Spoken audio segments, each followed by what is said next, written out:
오늘 하나님께서 우리에게 주시는 하나님의 말씀은 마태복음 25장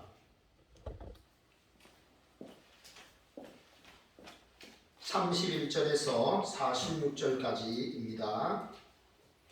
찾으신 줄 알고 교독을 하겠습니다. 인자가 자기 영광으로 모든 천사와 함께 올 때에 자기 영광의 보좌에 앉으리니 모든 종들을 그 앞에 모으고 각각 구분하기를 목자가 양과 열조를 구분하는 것 같이 하여 양은 그 오른편에 염소는 왼편에 두리라. 그때 이름이 그 오른편에 있는 자들에게 이르시되 내 아버지께 복받을 자들이여 나와 창세로부터 너희를 위하여 예비된 나라를 상속받으라. 내가 졸릴 때에 너희가 먹을 것을 주었고 목마를 때에 마시게 하였고 나그네 되었을 때에 영접하였고 외로워졌을 때 옷을 입혔고 병들었을 때 돌보았고 목에 갇혔을 때 와서 보았느니라. 이에 의인들이 대답하여 이르되 주여 우리가 어느 때에 주께서 줄이신 것을 보고 음식을 대접하였으며 목마르신 것을 보고 마시게 하였나이까. 어느 때 나그네 되신 것을 보고 영접하였으며 헐벗으신 것을 보고 입혔나이까. 어느 때에 병드신 것이나 옥에 갇히신 것을 보고 가서 배웠나이까 하리니 임금이 대답하여 이르시되 내가 진실로 너희에게 이르노니 너희가 여기 내 형제 중에 지극히 작은 자 하나에게 한 것이 곧 내게 한 것이니라 하시고 또 왼편에 있는 자들에게 이르시되 저주를 받은 자들아 나를 떠나 마귀와 그 사자들을 위하여 예비된 영원한 군에 들어가라. 내가 줄일 때 너희가 먹을 것을 주지 아니하고 목마를 때 마시게 하지 아니하였고 나그네 되었을 때에 영접하지 아니하였고 헐벗었을 때에 옷 입히지 아니하였고 병들었을 때에 옥에 갇혔을 때 돌보지 아니하였느니라 하시니 그들이 또 대답하여 이르되 주여 우리가 어느 때 주께서 줄이신 것이나 목마르신 것이나 나그네 되신 것이나 헐벗으신 것이나 병드신 것이나 옥에 갇히신 것을 보고 공양하지 아니하였나이까. 이에 임금이 대답하여 이르시되 내가 진실로 너희에게 이르노니 이 지극히 작은 자 하나에게 하지 아니한 것이 곧 내게 하지 아니한 것이니라 하시리니 그들은 영원에 의인들은 영생에 들어가리라 하시니라. 아멘. 네, 오늘 우리 말씀의 제목을 같이 한번 읽어볼까요? 시작. 복과 저주 선택은 나의 몫입니다. 다 같이 한 번 더. 복과 저주 선택은 나의 몫입니다. 네, 제가 강원도 영월에서 목회를 할 때 한번 우리 아이들이 초등학교에 다닐 때 운동회 간 적이 있습니다. 그때 학부형들을 보고 나오라 그래가지고 OX 퀴즈를 한 적이 있었는데요. 질문은 새우깡에 관한 질문이었습니다. 다른 질문도 물론 있었죠. 그러고 이제 잘 통과해서 새우깡 질문에 딱 갔는데 새우깡 안에는 새우가 들어있다 없다. 자, 들어있다고 생각하는 분 손 한번 들어보세요. 자, 그럼 안 들어있다. 이것도 저것도 아니다. 갈아서 넣었어요. 네, 새우깡에는 여러분 새우가 들어 있습니다. 그런데 제가 제 아내에게 여보 새우깡에 새우 들어있어요 이렇게 말했는데 제 아내는 X로 갔습니다. 저는 O로 갔습니다. 왜냐하면 새우깡에는 분명히 새우가 들어있다는 것을 제가 알기 때문에 저는 O로 가고 제 아내는 X로 갔습니다. 그러니까 진행위원들이 밧줄을 가지고 저와 제 아내를 서로 건너갈 수 없게 밧줄로 이렇게 중간을 탁 갈아놓았습니다. 그리고 선생님이 정답을 발표했는데 O였습니다. 그리고 저는 조금 있다가 다른 문제에서 또 틀렸습니다. 그래서 떨어졌는데 제가 그걸 보고 하나 알았습니다. 아무리 옆에서만 해도 사람은 자기 소신대로 행동한다. 사람은 자기 소신이 이렇게 중요하다. 이런 생각을 제가 하게 되었습니다. 여러분 오늘 예수님께서 이제 재림하시는 내용을 말씀하시는데요. 어떻게 우리가 그 재림을 지혜롭게 준비할 것인지 성경을 통해서 우리가 세 가지로 한번 살펴보기를 원합니다. 자, 첫째 같이 읽습니다. 첫째, 예수님은 반드시 재림하십니다. 아멘. 여러분 예수님께서 이 땅에 처음 오셨을 때는 어떤 모습으로 오셨을까요? 아기 예수로 오셨죠. 네, 몸무게 한 3kg 아기 예수로 여자의 후손으로 처녀 마리아의 몸에서 마구간에서 탄생하셨지요. 네, 왜 하나님의 아들 예수님께서 인간의 그 초라한 모습을 입고 이 마구간에서 탄생하셔야 했을까요? 바로 우리와 같이 되셔서 우리의 죄의 짐을 대신 지시고 죽으시기 위해서, 죄값을 대신 치르시기 위해서 하나님의 아들께서 초라한 모습으로 이 땅에 오셨습니다. 여러분, 그러나 재림의 주는 어떤 모습으로 오실까요? 재림의 주는 이런 모습으로 오십니다. 여러분, 우리 주님이 오시는데요, 멋지죠? 네, 천군 천사와 함께 오십니다. 전 세계 모든 사람들이 그날에 우리 주님을 뵙게 됩니다. 예수님은요, 오실 때 심판장으로 오십니다. 아기 예수는 우리를 구원하시기 위해 희생제물로 이 땅에 오셨지만 다시 오신 예수 그리스도 재림의 주님은 우리의 재판장으로 오십니다. 그런데 성경을 보면 여기 예수님께서 자기 영광으로 오신다라고 했습니다. 이게 무슨 뜻일까요? 초림의 주의 모습과 재림의 주의 모습은 이렇게 너무 다른 겁니다. 초림의 주님은 참 초라하게 오셨습니다. 그런데 재림의 주님은요, 영광스러운 모습으로 오시는 겁니다. 그 영광스럽다라는 말은 창세전에 성부 하나님과 동일하게 가지셨던 그 하나님의 영광을 말씀하십니다. 예수 그리스도 그분은요, 성부 하나님과 동일한 영광과 본체를 지니신 분이에요. 그런 분이신데 우리를 구원하시기 위해서 처음 오실 때는 참 초라한 인생으로 오셨죠. 그러나 재림하실 때는요, 만왕의 왕으로 심판주로 오시는 분이에요. 멋지지 않습니까? 그죠? 네. 그런데 그렇게 오시는데 오시기 전의 모습은 어떻습니까? 우리가 지난주에 살펴봤죠. 오시기 전에는 온갖 기근, 천처의 어떤 전쟁, 여러 가지 많은 분열된 모습들, 기아, 무슨 음악이 나오는 것 같은데,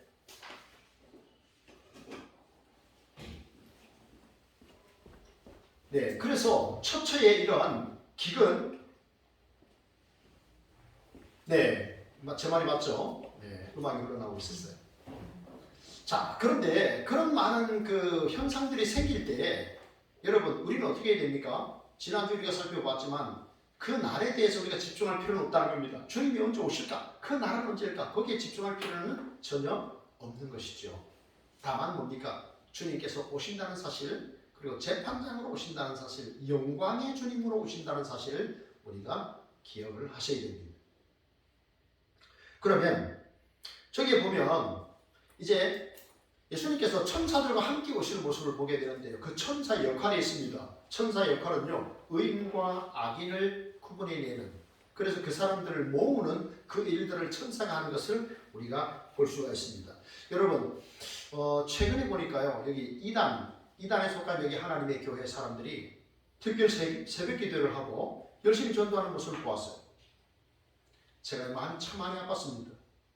계시록에 보면 거짓말하는 자는 지옥불에 떨어진다라고 했는데 그 거짓말이라고 하는 것은요, 우리가 일상에서 이렇게 하는 어떤 그런 단순한 거짓말이 아닙니다. 엄마, 나 공부하러 갔다 올게요 이러고 친구들하고 놀러 가는 거, 놀다 오는 거, 이런 수준의 거짓말을 말하는 게 아니고 성경의 계시록에서 말씀하는 그 거짓말은요, 이단을 이야기하는 거예요.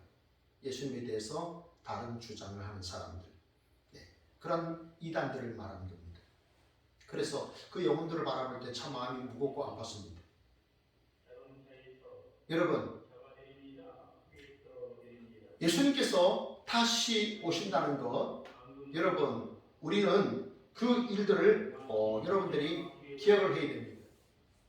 주께서 그날에 다시 오신다는 그 사실 여러분 꼭 기억하시고, 그리고 그날에는요, 여러분 오늘 성경에 보면 임금께서 구분하신다라고 했습니다.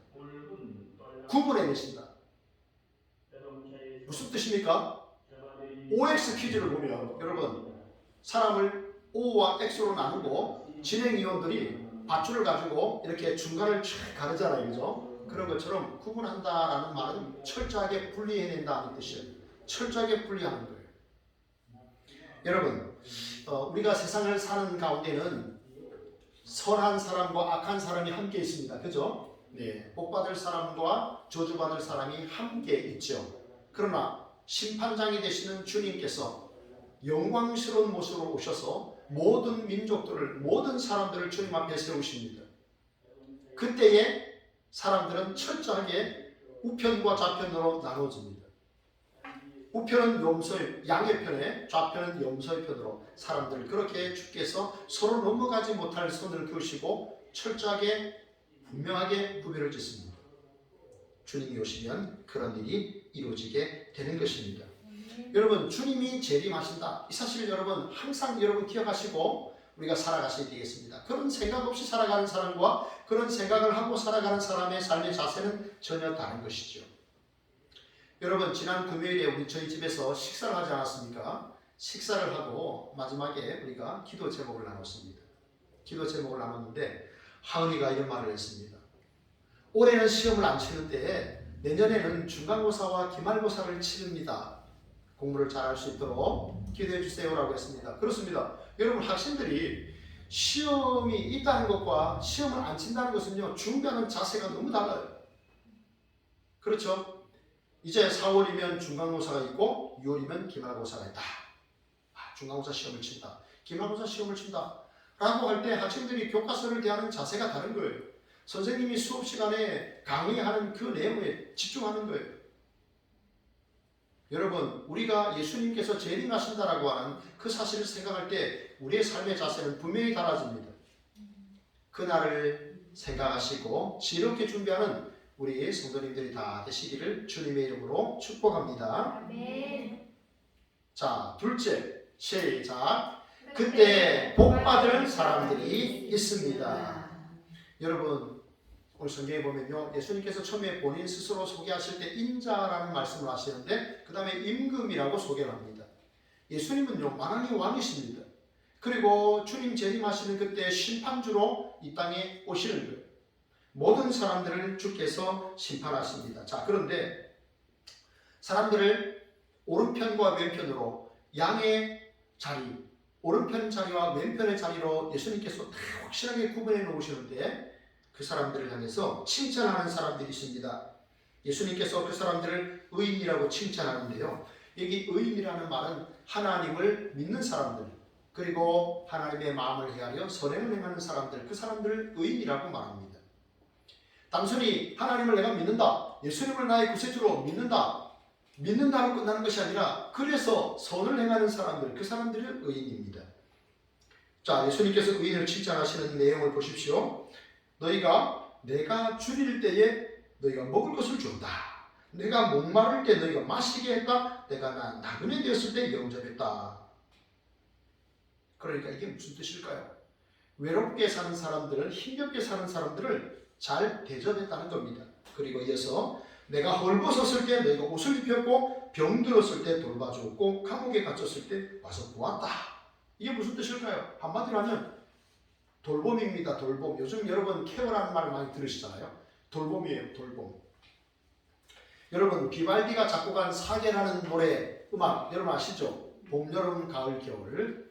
저는 여러분 봄을 참 좋아합니다. 가을도 좋아하고요. 그런데 여러분, 봄 중에 참 좋아하는 봄은 뭘까? 제가 좋아하는 봄은요, 바라봄입니다. 주님을 바라봄. 멋지죠? 네, 주님을 바라봄.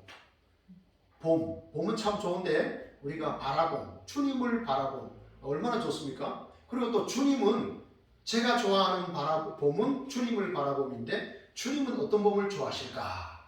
주님의 마음으로 서로 돌봄. 괜찮죠?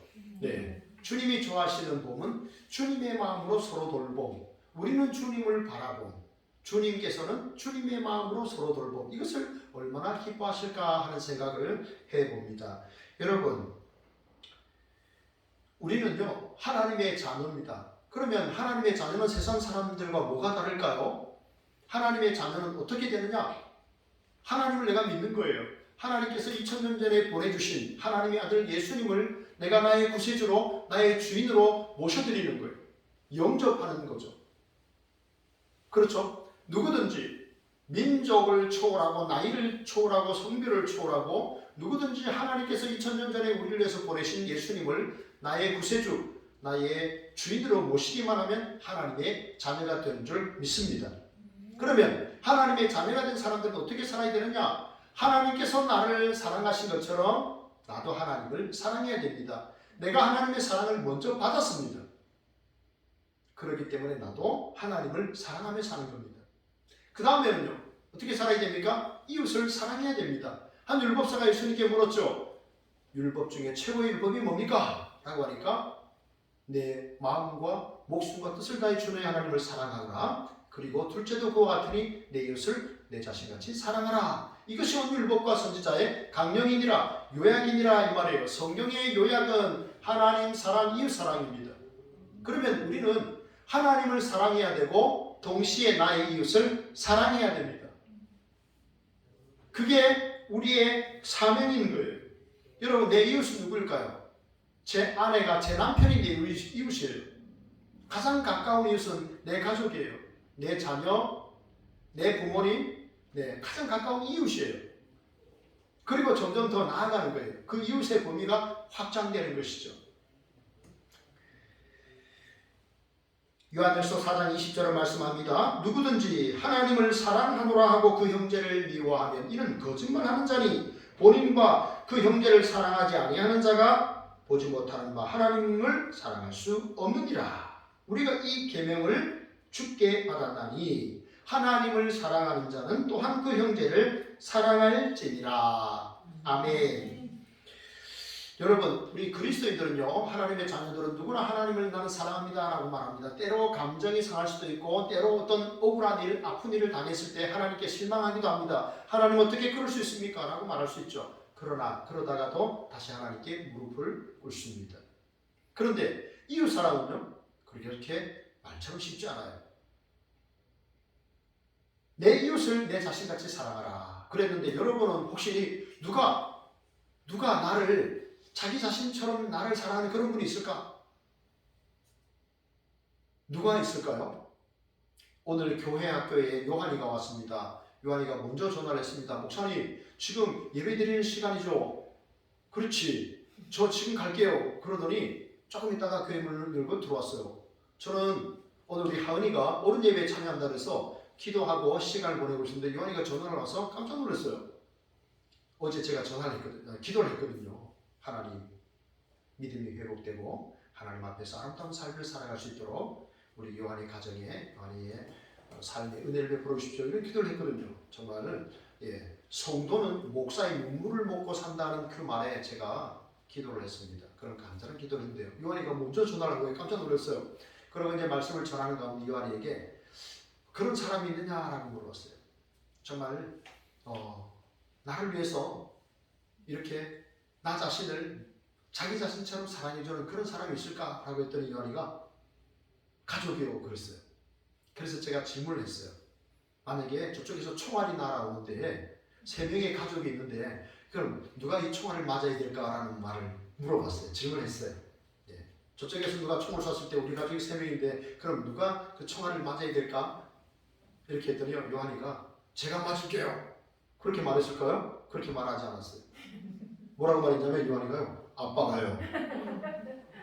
총알이 딱 날아오면요, 아빠, 엄마, 요한이가 딱 서 있는데 그럼 누가 맞아야 되느냐라고 하니까 요한이가 하는 말이 아빠가요 이렇게 말했어요.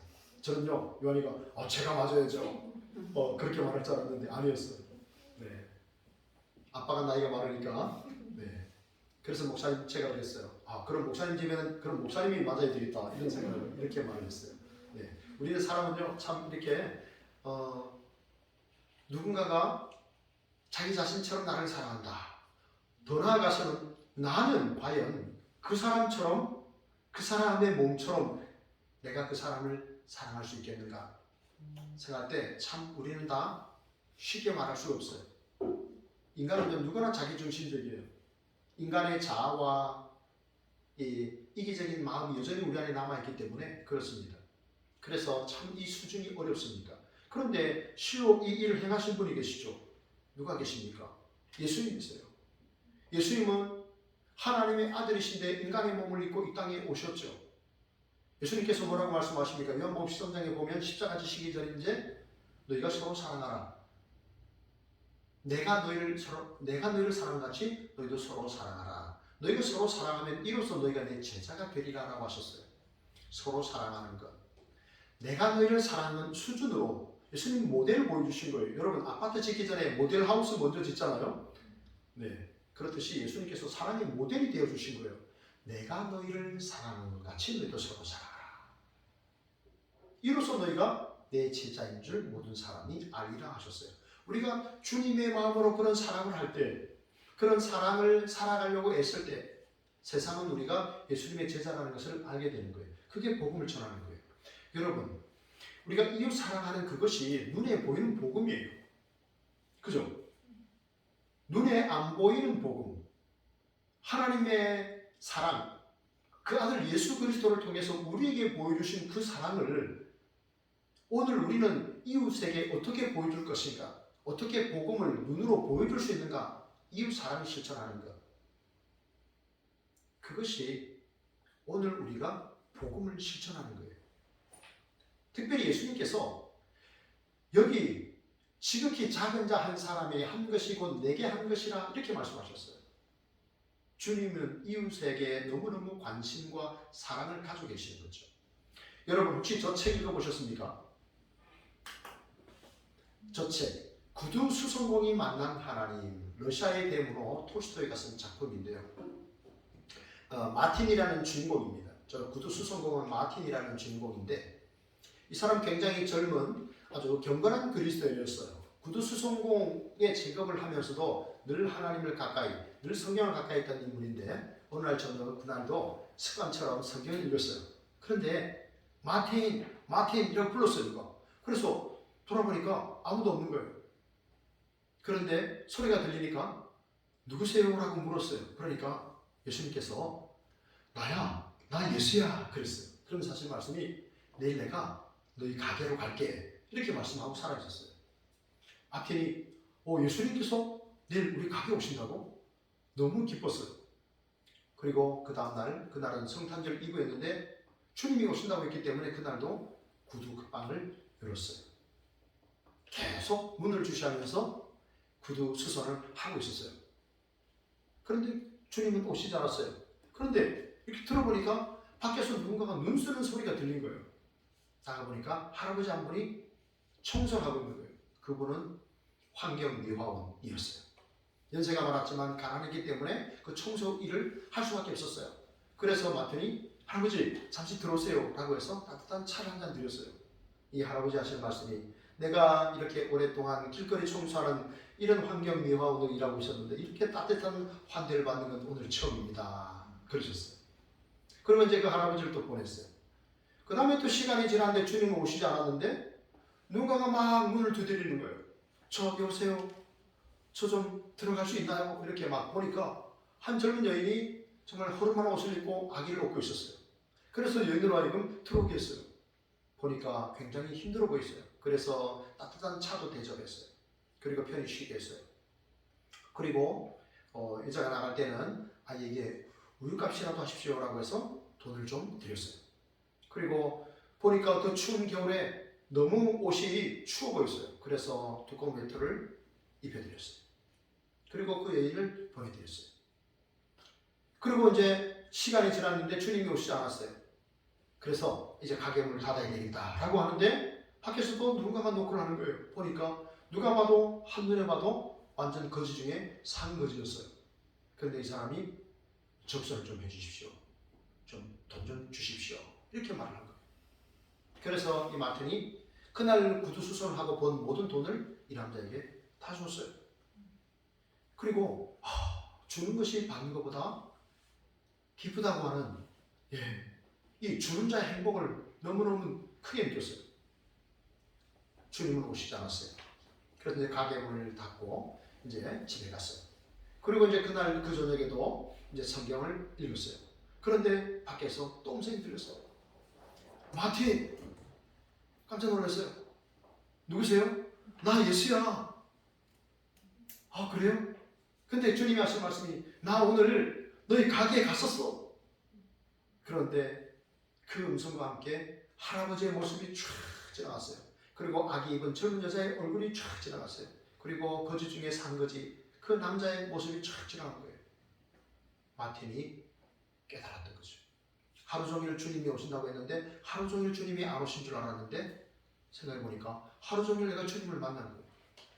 그리고 성경의 말씀이 보였어요.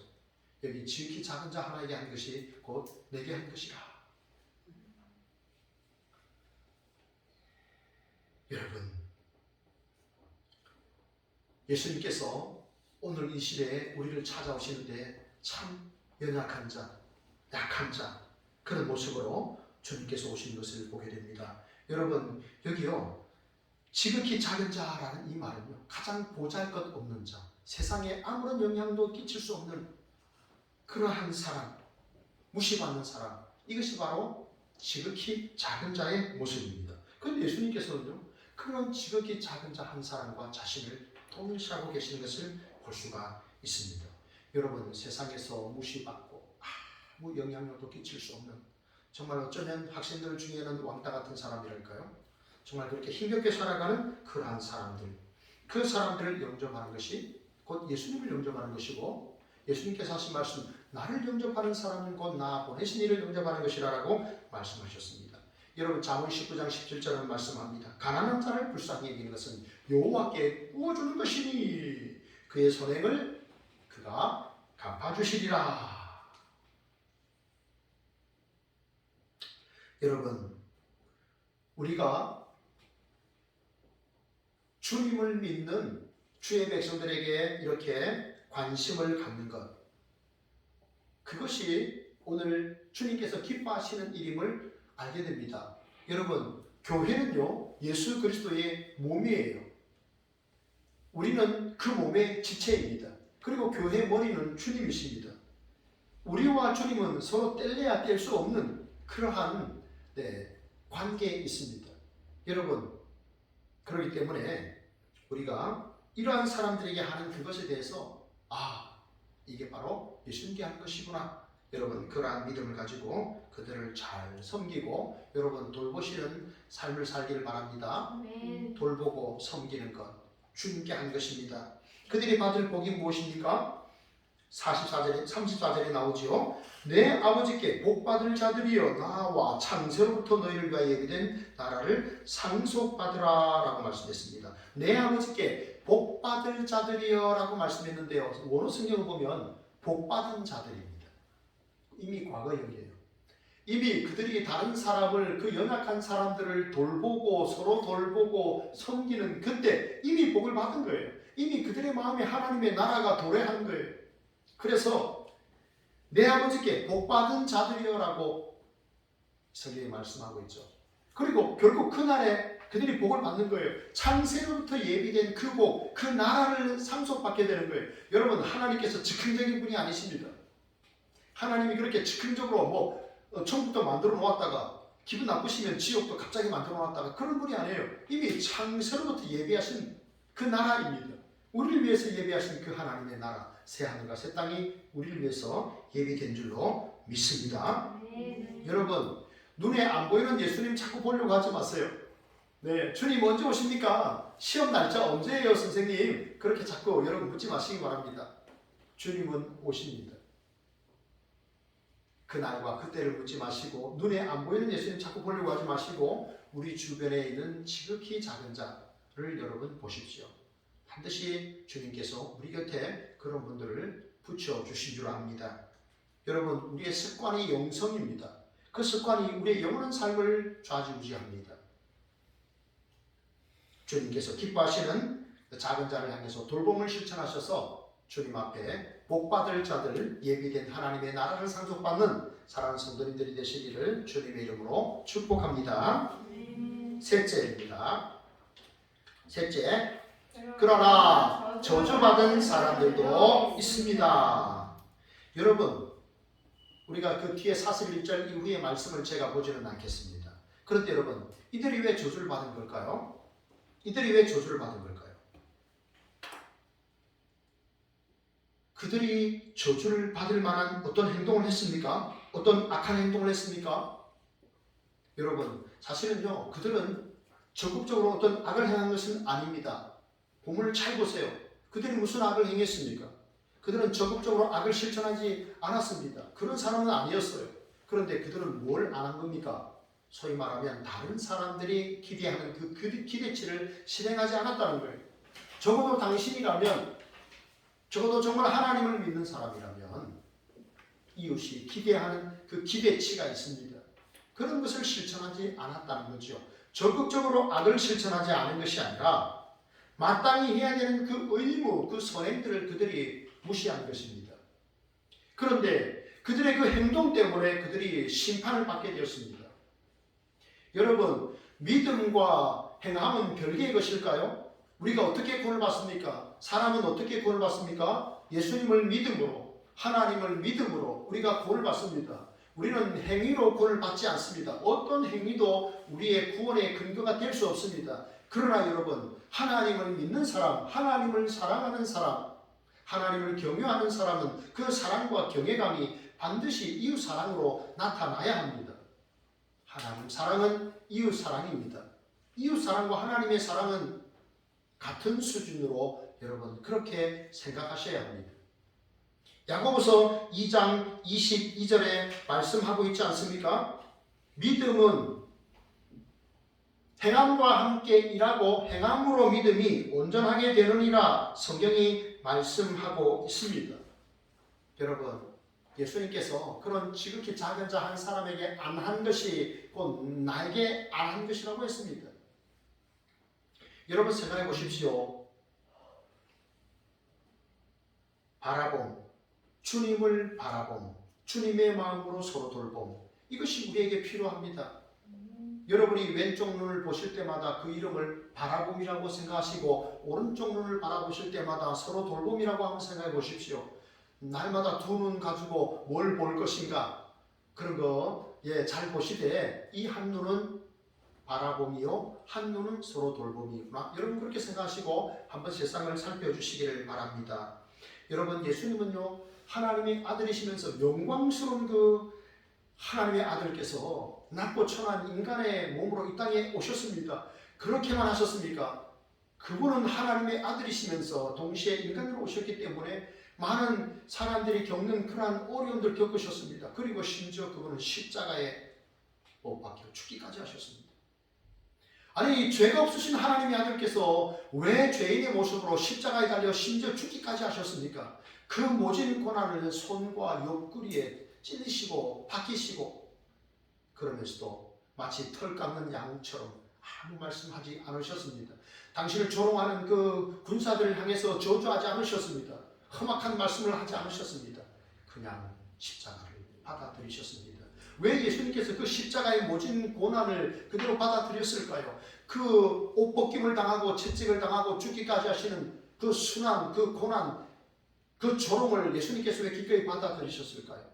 그분은 십자가 너머에 예비되어 있는 그 구원의 즐거움, 우리가 누리게 되는 그 구원의 즐거움, 십자가를 지신 예수 그리스도 때문에 우리가 하나님의 자녀로서 우리가 의롭게 되셔서 우리가 누리게 되는 그 영광스러운 그 즐거움을 예수님께서 미리 내다보셨기 때문에 그 부끄러움을 개의치 않으셨던 겁니다.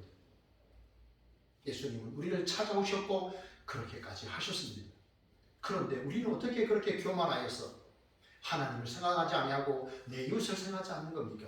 어떻게 나만 생각하는 것입니까? 그러한 자들에게 주님이 심판하십니다. 우리의 행함이 그렇기 때문에 우리의 행함이 심판의 근거가 되는 것입니다. 행함이 믿음이요 믿음이 행함입니다. 그래서 오늘 주님이 재판장으로 오셔서 우리의 행함에 대해서 심판하셨던 것을 우리가 볼 수가 있습니다. 여러분 상품에도 진품이 있고 짝퉁이 있습니다. 진짜 여러분 우리 권사님 여자 집사님들을 잘 아시겠네요. 샤넬 가방 잘 아시죠? 진품은 얼마나 비쌉니까, 그죠? 그런데 짝퉁도 많이 나오죠. 그러면 그 가방이 진품이냐 짝퉁이냐 어떻게 알 수 있습니까? 비가 오면 알 수 있죠. 비가 오면 내 머리 안 젖으려고 그 가방을 머리 위에 이면 그 가방은 짝퉁인 거예요, 그죠? 네, 진품은요 얼마나 비쌉니까? 수백만 원, 수천만 원 하니까 비가 오나 눈이 오나 그럴 때는 내 가슴에 품게 되는 것이 진품입니다. 짝퉁은요 이고 있는 거죠. 여러분 그렇습니다. 짝퉁과 진짜 신앙인과 가짜 신앙인은요, 주님 재림하시는 그날 그게 드러나게 되는 것이죠. 여러분, 혹시 여러분 이런 생각할 수 있습니다. 예수님은 지금 부활하시고 승천하셔서 하나님 보좌 우편에 앉아 계시니까 우리의 아픔과는 아무 상관이 없으시겠지, 우리의 고통과는 아무런 상관없으시겠지. 여러분 과연 그럴까요? 사도행전 9장에 보면 저 장면이 나옵니다. 저 사람은요 누굴까요? 다메섹 도상에서 넘어진 사람이에요. 누굽니까? 저 사람은 사도 바울입니다. 사도 바울이에요. 바울이라는 이름을 갖기 전에 그가 사울이라는 이름을 가졌는데 전도하기 위해서 그 이름을 헬라식으로 바꾼 거예요. 같은 뜻이에요. 사울을 그래서 바울로 이름을 바뀌었는데, 사울이 제사장으로부터 공문을 받죠. 예수 믿는 자들을 잡아다가 죽이고 감옥에 가두는 그 일을 이제 하기 위해서 제사장으로부터 그 임명권을 받아가지고 다메섹에서 걸어가는 중이었습니다. 다메섹 길 위에서, 그런데 갑자기 빛 대신 주님이 나타나셨습니다. 그래서 사울이 빛 대신 주님을 만나고 꼬꾸라지는 거죠. 뭔가 소리는 들리는데 눈이 멀어져서 볼 수가 없는 거예요. 그리고 사울이 뭐라고 말합니까? 주여, 니십니까? 보이진 않지만, 그러니까 주님이 뭐라고 말씀하십니까? 나는 네가 박해하는 예수라. 주께서 말씀하셨어요. 그런데 여러분, 저 사울은 예수님을 만난 적이 없어요. 스데반 집사님이 죽을 때 사울이 가담했죠. 그 스데반이 죽는 것을 마땅히 여겼고요. 그리고 예수 믿는 자들을 잡아다가 가두는 일을 했지만 예수님을 본 적이 없어요. 그런데 예수님은 나는 네가 박해하는 예수라 이렇게 말씀하셨습니다. 무슨 말씀입니까? 예수님은 지금도 부활하신 주님, 영광스러운 주님, 하나님 보좌 우편에 앉아 계신 그 주님께서 주님을 믿는 사람들의 그 고통에 지금도 함께 아파하고 그 고통에 동참하신다는 겁니다. 아, 주님은 나의 고통을 모르시겠지? 아닙니다. 나는 네가 박해하는 예수라. 예수 그리스도는 어제나 오늘이나 영원토록 동일하신 분인 줄 믿습니다. 그래서 주님은 오늘 우리의 아픔에 여러분 동참하고 계시는 겁니다.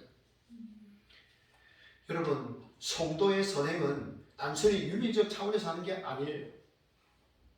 우리는 가끔 봉사활동 하잖아요. 가끔 봉사활동하고 가끔 청소하고 하는 거, 사실은 봉사활동 시간을 채운다는 의미도 있잖아요. 그죠? 네. 그런데 여러분, 예수 그리스도를 믿는 성도의 선행은요, 그런 윤리적 차원이 아닙니다. 이 언약 백성으로서 하나님께서 하나님을 사랑하라. 내 마음과 목숨과 뜻을 다해 주의 하나님을 사랑하고 둘째도 그와 같으니 내 이웃을 내 자신같이 사랑해라 말씀하셨기 때문에, 하나님의 그 약속의 말씀을 믿는 사람이기 때문에 우리가 하나님을 사랑하고 이웃을 사랑하는 거예요.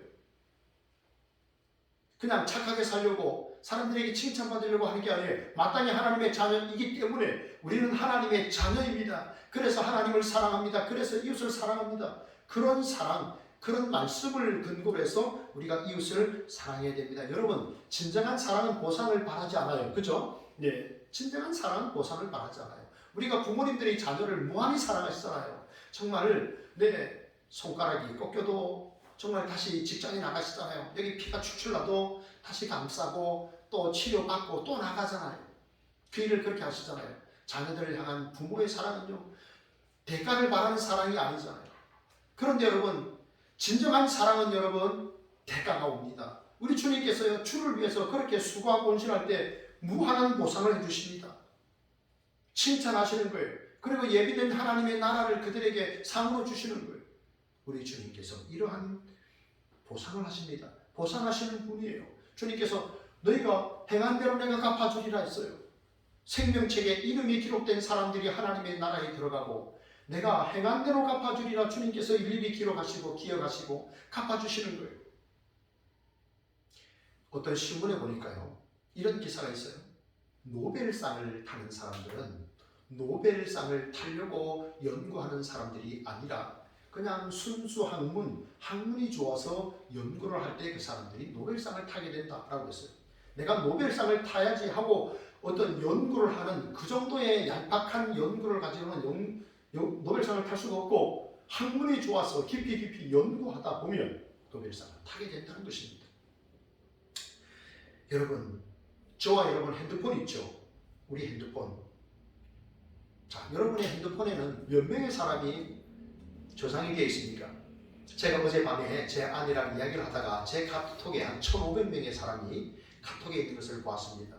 그리고 내가 1년 몇 두 달 연락하지 않는 사람들은 좀 숨김, 차단 이렇게 해야 되겠다. 그래서 어젯밤에 김씨만 다 숨기고 차단을 했습니다. 1년 내내 연락하지 않는 그런, 그리고 누군지도 잘 모르는 그런 사람들을 제가 다 숨기고 했어요. 김씨만 어제 했습니다. 김씨가 굉장히 많더군요. 그런데 여러분, 우리 핸드폰에 어떤 사람들의 이름이 있습니까? 나에게 도움이 될 만한 사람, 내가 연락했을 때 내게 도움이 되는 사람, 나에게 힘이 되는 사람, 그런 사람만 내 핸드폰에 있습니까? 아니면 나의 위로가 필요한 사람, 나의 기도가 필요한 사람, 나의 관심이 필요한 사람, 그런 사람들도 내 핸드폰에 있습니까? 여러분, 그런 사람들의 이름이 여러분의 핸드폰에 있기를 축복합니다. 여러분, 우리는 그러한 삶을 살아야 됩니다. 주님께서 지극히 작은 자 하나에게 한 것이 곧 내게 한 것이라 주님이 말씀하셨기 때문에 우리는 그러한 삶을 살 수 있어야 됩니다. 어떤 가게의 한 주인이 자기 가게에 오는 손님들에게 새로 교회에 부임해 온 목사님을 칭찬했어요. 그런데 어느 날 어떤 손님이 와서 어제 주일에 목사님이 무슨 설교를 했습니까? 라고 하니까 이 주인이 하는 말이 나는 바빠서 교회를 나가지를 못했어요. 그런데 어떻게 목사님이 설교를 잘하는 줄 아느냐라고 물었더니 하는 말이 목사님이 새로 부임해오고 난 이후에는 교인들이 외상값을 잘 갚았어요. 네, 그렇게 말하는 거예요. 여러분, 그 사람이 굉장히 건강하다라는 것은요, 그 사람이 얼마나 많이 음식을 먹느냐가 아니라 얼마나 음식을 잘 소화해내느냐, 그것입니다. 그 사람이 얼마나 부자냐라고 하는 것은 그 사람이 얼마나 많이 버느냐가 아니라 얼마나 많이 저축하느냐입니다. 그 사람이 진정한 그리스도인이냐 하는 것은요, 그 사람이 진리의 말씀을 얼마나 많이 알고 있느냐가 아니라 얼마나 많이 순종하느냐 하는 것입니다. 여러분, 오늘 말씀을 맺겠습니다. 소외당하는 이웃들, 참 연약한 이웃들이 우리 주변에 있습니다. 세상 사람들은 돈 많이 가진 사람, 힘 있는 사람에게 연락해서 밥을 사주려고 합니다. 그러나 우리는 연약한 사람들, 소외당한 이웃들을 여러분 관심을 가지고 기도하시고 그들을 돌봐주시기 바랍니다. 주님께서 지극히 작은 자 하나에게 한 것이 곧 내게 한 것이라고 했습니다. 습관입니다. 여러분, 우리의 삶에 그러한 아름다운 습관이 형성되기를 원합니다. 그리고 주님 앞에 섰을 때 칭찬받고 주님이 창세로부터 예비하신 그 나라를 상속받으시고 영생하시는 저와 여러분 다 되시기를 진심으로 바랍니다. 아멘. 하나님 감사합니다. 복된 주일 하나님 앞에 예배하게 하시니 감사합니다. 말씀을 듣게 하시니 감사합니다. 지극히 작은 자 하나에게 한 것이 곧 내게 한 것이라고 주님 말씀하시고 그 행동으로 그 삶으로 주님께서 우리를 구분하셨습니다. 그때에 우리가 양의 편에 설 수 있는, 의인의 편에 설 수 있는, 복을 받는 사람의 편에 설 수 있는 저희들이 다 될 수 있도록 인도하여 주옵소서. 예수님 이름으로 감사하며 기도합니다. 아멘. 네, 함께 우리 찬송하겠습니다. 찬송가 310장입니다.